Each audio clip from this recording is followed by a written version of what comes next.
নমস্কার বন্ধুরা, ভজরি মান্না কিচেনে তোমাদের সবাইকে স্বাগত। আজকে চলে এলাম একটা নতুন পর্ব নিয়ে। আমার আজকের উপস্থাপনা চিড়ের কাটলেট।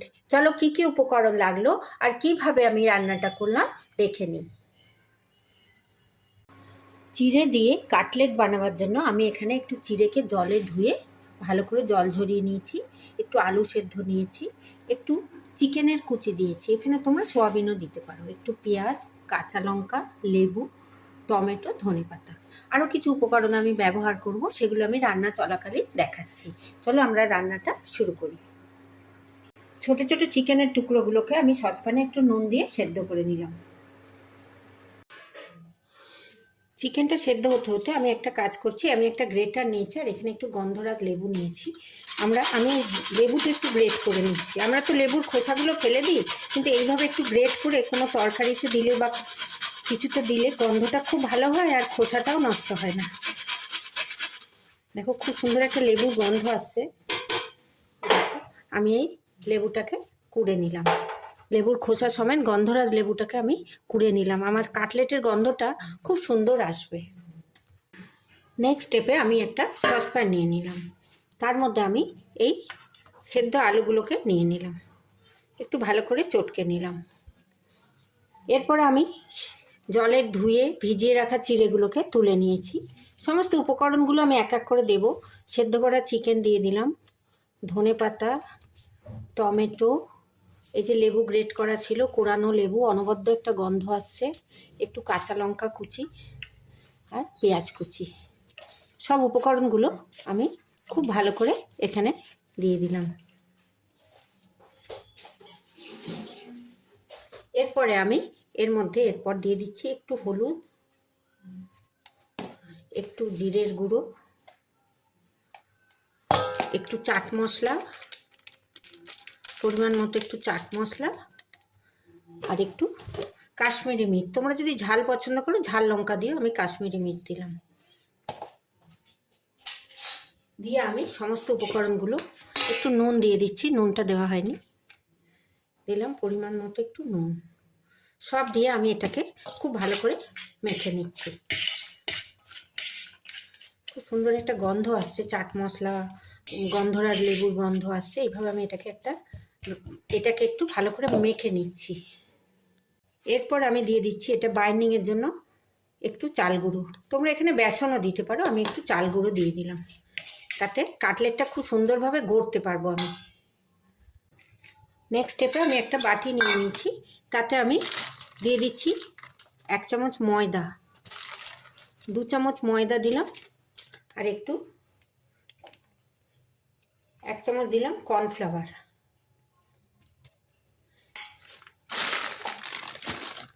আর দিলাম একটুখানি কালো জিরে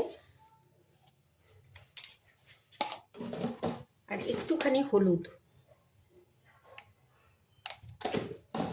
এরপর আমি শুকনো উপকরণগুলোকে গুলে নিয়ে একটু জল দিয়ে একটা ব্যাটার তৈরি করে নিচ্ছি। এটা আমি কাটলেটটা ভাজার সময় ব্যবহার করব। তোমরা ময়দা, কর্নফ্লাওয়ারের জায়গায় বেসনও দিতে পারো। আমার এটা একটু বেশি ক্রাঞ্চি হয় বলে একটু কর্নফ্লাওয়ার আর ময়দা দিলাম।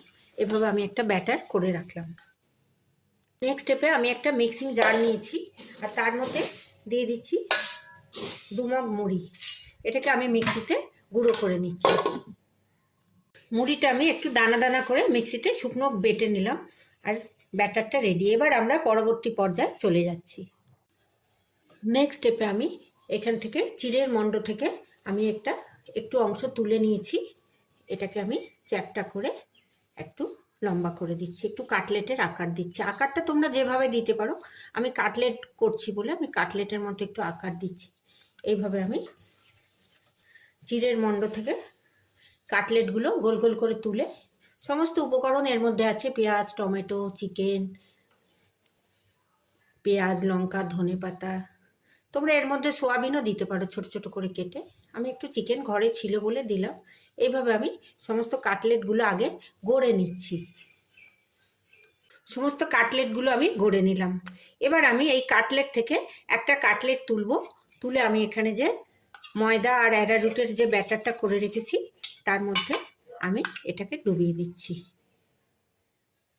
ভালো করে ডুবিয়ে নিয়ে এই যে মুড়ির গোলাটা রেখেছি তার মধ্যে আমি এটাকে ওলট পালট করে নিচ্ছি। মুড়িগুলো একটু দানা দানা রেখেছি, তাহলে কাটলেটটা খেতে খুব সুন্দর হয়। এবং এরপরে আমি যে কড়াইতে যে তেল গরম করছি তার মধ্যে আমি একটা একটা করে দিয়ে দিচ্ছি। এবার এইভাবে আমি কাটলেটগুলোকে গরম তেলের মধ্যে দিয়ে দিয়েছি। প্রথমে কাটলেটগুলোর আকার দিয়েছি, তারপরে তাকে ময়দা আর অ্যারারুটের গোলায় ডুবিয়ে আর মুড়ি গুঁড়ো করে রেখেছিলাম তার মধ্যে দিয়ে, মুড়িগুলো একটু দানা দানা রেখেছিলাম যাতে দেখতে খুব সুন্দর হয় কাটলেটটা, আর খুব ক্রাঞ্চি হবে খেতে। দেখো এবার আমি 4টে কাটলেট আগে তেলের মধ্যে দিয়ে উল্টে পাল্টে ভেজে নিচ্ছি। এইভাবে ঘরে থাকা চিড়ে মুড়ি সব কিছু আমাদের ঘরে থাকে, এগুলো দিয়ে তোমরা সকালের ব্রেকফাস্ট বা সন্ধ্যের স্ন্যাক্স বানিয়ে চা দিয়ে খেও, খুব সুন্দর লাগবে। সবই আমাদের ঘরে থাকে, বাচ্চারাও খুব ভালোবাসবে। এতে একটু চিকেন দিলে, কখনো সোয়াবিন, কখনো একটু টুকরো টুকরো পনিরও দিতে পারো, ডিমও স্ক্র্যাম্বেল করে তুমি চিড়ের মধ্যে দিতে পারো। দেখো এইভাবে আমি এটাকে উল্টে পাল্টে একটু কাটলেটের আকার দিয়েছি। এবার এটাকে আমি একটু লাল লাল করে ভেজে নিচ্ছি। এরকম লাল লাল হয়েছে, এবার আমি এগুলোকে তুলে নিচ্ছি এবং এইভাবে আমি সব কাটলেটগুলো ভেজে নিচ্ছি। এগুলোকে এবার তোলার মতো হয়ে গেছে, আমি তুলে নিচ্ছি। আমি সমস্ত কাটলেটগুলো কড়াই থেকে একটা থালায় তুলে নিয়েছি। তৈরি হয়ে গেল চিড়ে দিয়ে কাটলেট। আমার আজকের উপস্থাপনা চিড়ের কাটলেট। দেখো ঘরে থাকা সব জিনিস দিয়ে আমি একটা একটা করে স্টেপ এগিয়ে গিয়ে একটা অনবদ্য স্বাদের সকালের বা সন্ধ্যের স্ন্যাক্স বানিয়ে তোমাদের সঙ্গে শেয়ার করলাম। যদি আমার ভিডিওটা তোমাদের ভালো লাগে অনেক লাইক শেয়ার কমেন্ট করো, সাবস্ক্রাইব করে বেল আইকন প্রেস করো যাতে আমার সমস্ত রান্নার ভিডিও তোমরা সবার আগে দেখতে পাও। কোন বন্ধু কোথা থেকে দেখছো জানিও। যারা আমার পুরনো বন্ধু তাদের জানাই অসংখ্য ধন্যবাদ। যারা আমার নতুন বন্ধু তাদের কাছে চ্যানেলটিকে সাবস্ক্রাইব করার অনুরোধ রইল। সবাই খুব ভালো থেকো, সুস্থ থেকো, সাবধানে থেকো।